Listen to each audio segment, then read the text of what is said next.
I'm sure that if you're about as old as I am, you've probably played Pokemon Stadium. Maybe even Pokemon Stadium 2. But what if I told you that these are actually the second and third game in the series? That's right, there was a Pokemon Stadium before Pokemon Stadium, commonly referred to as Pocket Monster Stadium or Pokemon Stadium Zero. Now you're probably thinking one of two things. Either, what? My whole life has been a lie. Or, old news bro, get on with the vid. I guess there's a third option where you don't care and you've ended this video a good minute ago. And you know what? Good. We didn't need those guys anyways. Now the party can start. Sorry, option 2. Released August 1st, 1998 in Japan and everywhere else, nah. Pocket Monster Stadium was a way to battle your friends in Pokemon Red and Green, except in 3D. Much like our Pokemon Stadium, except we weren't limited to 42 Pokemon. You heard me. 42 Pokemon. They cut out the middleman and removed all of the unevolved Pokemon. And Butterfree. And the Hitmons. And left in Pikachu. They assumed we didn't want to use them? Hey, I don't tell you how to live your life. If I want to throw a tentacle to leave for, that's my own business. To be perfectly honest, it was probably due to limited space. But there was so much content in the sequels that the lack of it here baffles me. But I guess this was more of a beta type of thing, considering they released the second game less than a year later. Beyond the lack of Pokemon, the other differences are very obvious as well. Right off the bat, some of the Pokemon animations are very different. Nidoqueen cannot get enough of her jugs, changed in later games for obvious reasons. Snorlax is a little weird. Nidoking has a whole different character model. I could be wrong, but did Charizard have a kick animation before? And did it need to be in the opening cinematic? Blastoise, known for his awesome sick water cannons and indestructible shell. Venusaur, a walking jungle that shoots concentrated solar energy.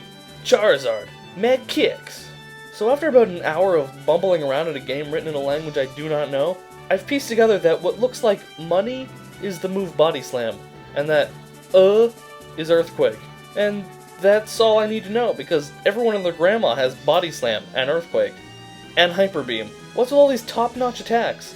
I'm so used to a mix of decent with garbage. They spent way too much time on Smogon. But it might be the higher concentration of fully evolved Pokemon in this game. In the later games, they offer better attacks on the pre-evolved forms in exchange for the decrease in stats, making them all viably used. Now, considering the lack of 2/3 of the Pokemon, a gym leader tower and minigames among other things, they had more space for other content. For example, some of the textures are a lot nicer on the Pokemon, and something that really stood out for me is that when you win a match in the tourney mode, your badges get placed on a super flashy CG hat instead of cards? And it may just be the tongue it's spoken in, but the announcer sounds a lot more enthusiastic.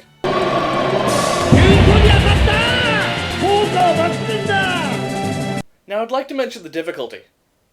It's really friggin' hard. And I thought the sequels were hard. And there, I've had them for 10 plus years and still haven't beaten them hard. In the main tourney mode, it's all I can do just to beat the first guy.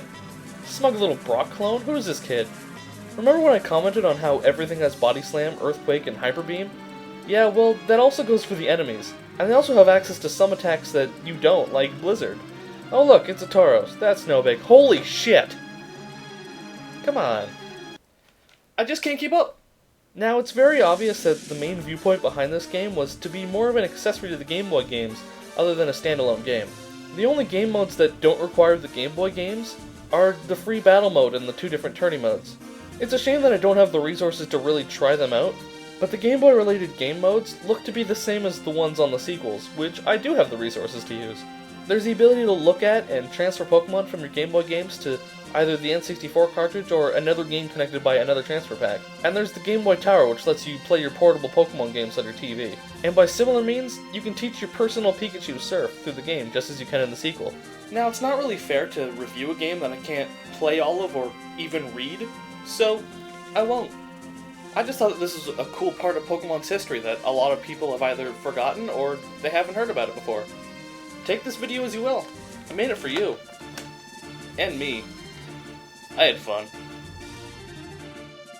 Hey, thanks for sitting through my bullshit. And if you like what you saw, I've got more over here. And if you subscribe, I got more bullshit coming in the future. And follow me on Twitter and like my Facebook page so you can hear me babble about other crap in between videos.